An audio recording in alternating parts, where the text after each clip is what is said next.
Welcome, everyone. If you've ever felt like high school chemistry or physics concepts are just these invisible, abstract ideas kind of floating around in a textbook, well, this explainer is built specifically for you. Today, we're going to completely demystify thermodynamics. And we're not doing it in some sterile, boring laboratory. Nope, we are taking a highly structured tour through your very own kitchen. By the end of our time together, you're going to see exactly how the invisible rules that govern the entire universe are literally playing out right next to your sink. So here's our agenda for the tour. 1. The rules of thermodynamics. 2. Isobaric, the baking oven.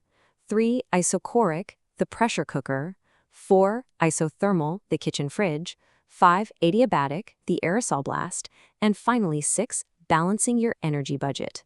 We're going to pair every complex isotherm with a familiar household appliance.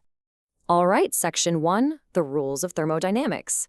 Let's establish exactly what we're looking at before we actually step into the kitchen. Now, to study anything in physics, we kind of have to define our boundaries first. A thermodynamic system is really just a fancy way of defining our test subject. Imagine drawing an invisible box around a cloud of gas. The gas inside that box, that's our system.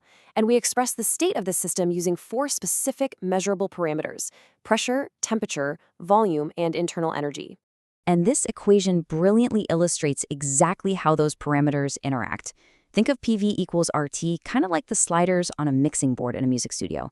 If you have a fixed mass of gas and you lock down any 2 of those parameters, say pressure and volume, well, the third parameter, temperature, is automatically fixed by the universe. You literally cannot change the temperature without altering the pressure or the volume.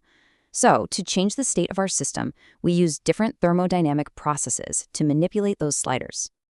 Moving right along to Section 2, isobaric, the baking oven. Let's break that word down. Baric relates to barometric, right? Meaning pressure. And iso means same. So in an isobaric process, the pressure stays exactly the same.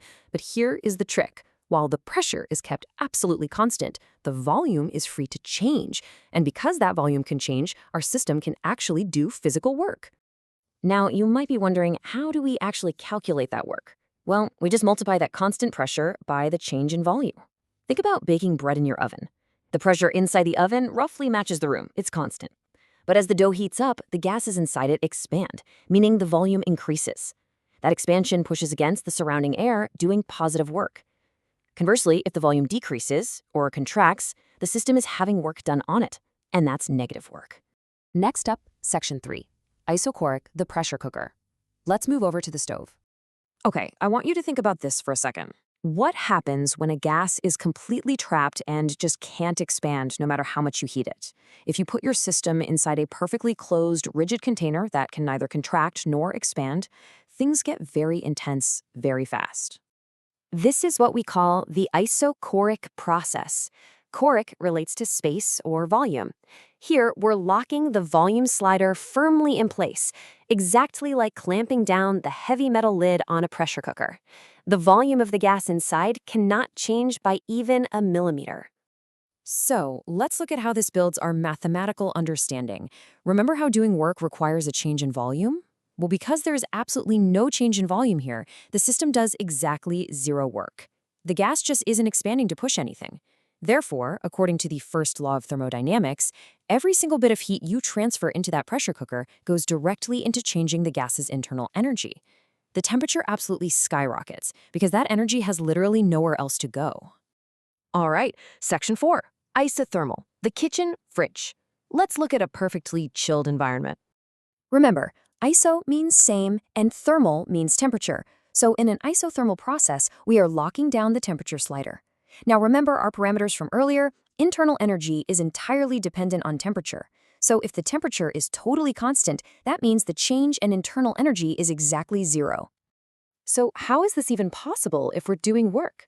Well, this happens when our system is in contact with an outside thermal reservoir, kind of like the warm room outside your cold fridge.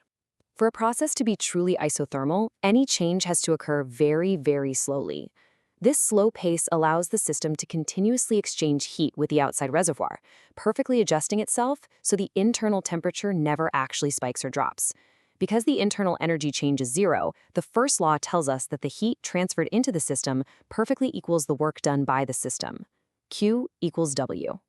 Moving right along to Section 5, adiabatic, the aerosol blast. Let's grab a can of hairspray or cooking spray from the cabinet. Unlike the fridge, which relies on a really slow, continuous exchange of heat, an adiabatic process is the exact opposite. It happens without transferring any heat or mass whatsoever between the system and its surroundings. When you press the nozzle of an aerosol can, the gas expands so incredibly fast that there literally isn't enough time for heat to enter or leave the system. Heat exchange, or Q, is exactly zero. So the absolutely crucial point here is this. Because heat exchange is zero, the first law of thermodynamics tells us that the change in internal energy is now totally dependent on the work done. If the expanding gas pushes out and does positive work, its internal energy plummets. This is exactly why the nozzle of an aerosol can feels freezing cold to the touch right after you spray it. The gas did work to expand, and without any heat coming in to replace that energy, its internal temperature just dropped dramatically. Finally, Section 6, balancing your energy budget. Let's pull all of this together. We've toured the oven, the stove, the fridge, and the cabinet. Now, think of the first law of thermodynamics as the ultimate accounting book for the universe.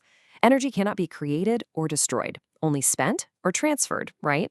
These four processes we just covered are simply different rules for how your energy budget can be spent.